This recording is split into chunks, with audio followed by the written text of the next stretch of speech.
Greetings mga migs, ibabahagi ko sa inyo itong mga koleksyon ko ng Pinoy Agimat. So ito yung mga gamit ko dati nung nasa Pinoy Occult pa ako. Tapos may iba dito na mga bago na bigay sa mga bago nating kakilala dito sa Pinoy Occult. Pero hindi ko na to ginagamit, it's because focus ako sa Buddhist amulet eh. Pero syempre, collector tayo. So dapat kasali ito sa arsenal natin. So gagawin natin tong pang-display. Pero bago yan mga migs, gusto ko munang i-flex sa inyo yung mga available natin na mga bagong leklay. So for June 2026. Panoorin muna natin yun. So ito yung bagong stocks natin ng leklay at mga amulets for June 2026. So isa-isahin natin to lahat mga migs. At saka may mga magagandang quality po. So nahin natin tong mga silver natin. Ayan po. Ang silver po ay money magnet. Parang may mukha pa oh. Tignan nyo. Ayan oh. Wow. Mata, ilong. Yan. Dalawang mukha oh. So, kakambal to na thought form o ano mang term nyo dyan. Ito naman, may mukha din. Ayan, ito, sumisilip. So, ang silver po mga migs is money magnet. So, pwede yan pang negosyo tapos yung base niya ay black. So, pwede siya pang protection against mga black magic, mga sumpa, mga inggit, ganun. At magaganda din ang mga silver natin ngayon mga migs. It's because mga reflective siya. May sumbalik siya. Yan po. Tsaka ito din oh. May mukha din. Oh. Mata, bibig. Yan. Naka-side view. So, same pa rin. Ito, tatlo. Silver yan. Ito din. Silver din ito. Yan. Ang ganda na pagkabilog-bilog nito oh. Yan oh. Tsaka reflective din siya. May sumbalik din siya. So, pwede ito pang negosyo or pang protection ninyo. At ito naman ay gold. Ayan. So reflective din siya sa may taas. So may sumbalik din. So ang gold po ay nag-a-attract ng kayamanan.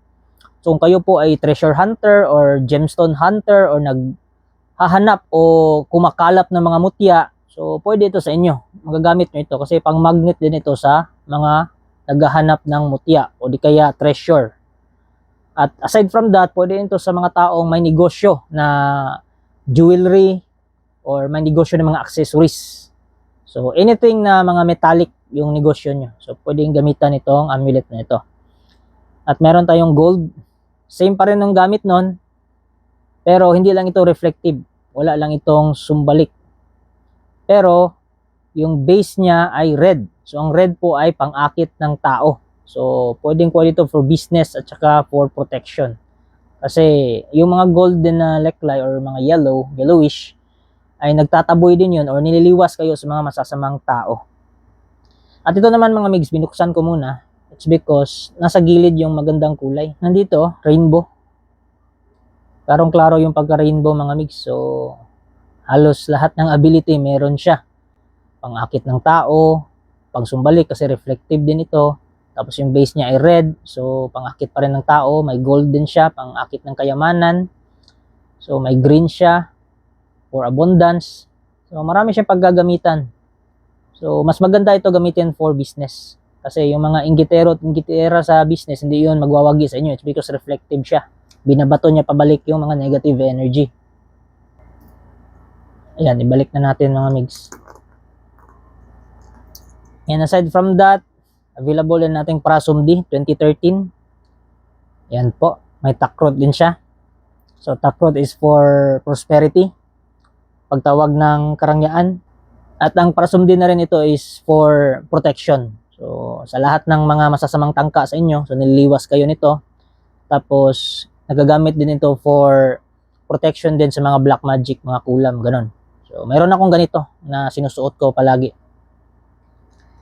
Propidta po. So, sa mga gustong maging successful sa kanilang negosyo o sa kanilang trabaho, magkaroon ng magandang rango o promotion. So, maganda itong combination with Prasumdi. Ayan. So, sa isang kwintas po, dalawa na yung pendant, Prasumdi at saka Propidta. So, ito din, dalawa din. Propidta at saka Elpituat. So, Elpituat po is ito yung monk na nagliliwas sa mga tao mula sa disgrasya. Ito din is for prosperity, for business, or good luck in employment. Maganda itong combination, lalong-lalo na kung ang trabaho nyo ay nag-field works kayo o lumalabas kayo ng office. So, maganda ito na amulet para proteksyonan kayo. So far mga migs, yan lang muna sa ngayon yung bago. So, marami pa tayong ibang amulets. So, ihiwalay ko lang sa ibang video kasi masyadong mahaba na. So, maboboard na yung mga manunood.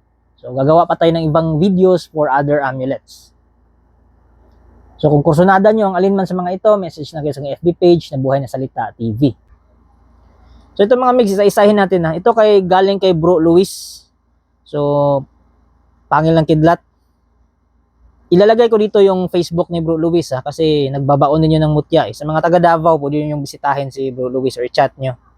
Mabait yun, mabuting tao yun. Tapos meron tayong habak na galing kay Bro Ano. So personal ko to na collection. At ito naman galing kay Tatay Marlon. So umaalog ito. Ang tawag nila dito ay pangluom o sa Tagalog tikom bibig. Kasi pag ginamit mo ito sa korte, hindi raw makakasagot yung mga kalaban mo. At kung naglalakad ka naman sa mga kabahayan, so yung mga aso daw ay hindi ka tinatahulan kung alam mo yung tamang paggamit nito o tama ang mga usal. Sana naman hindi ito gamitin ng mga magnanakaw. Kaya nga hindi dapat nilalagay sa social media yung tamang paggamit nito, yung tamang usal. Ito naman ay galing sa taga Sikihor na kakilala ko. So para sa akin parang calcite siya eh. Pero para sa kanya, so halos magkapareho daw ito ng galing ng Bato Omo. So inusalan niya to ng healing prayer, tapos lalagyan lang daw sa tubig. Pwede mo nang inumin yun para sa pangontra sa spiritual na sakit.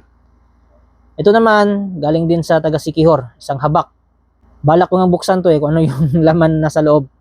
Pag-iisipan ko pa kung bubuksan ko ba. Sayang din naman baka pag binuksan natin, hindi na natin masauli. Ito naman ay Bato Omo, galing kay Tatay Marlon. Mabigat siya Iba talaga pag original. Mabigat siya. Hindi siya tulad ng ibang Omo na sobrang bilog na gawang masina, gawang pabrika, halatang halata na. Tapos puting-puti din yun. Pag puting-puti, ceramics yan Ito, color de gatas. Yan. Tapos, hindi siya perfect na bilog. Kasi may portion dito na yan yung umuupo sa kuweba. So, hindi siya perfect na bilog. At saka, daang taon din yung gugugulin para makabuo ng isang ganito, bilog sa kuweba na may ilog. So, yan yung mga legit na mga Bato Omo, mga migs. So, ito yung mga koleksyon natin ng Pinoy Agimat. Hindi po ito binibenta, piniflex ko lang. Pero yung mga neckline natin, ayun, pwede yung for adoption.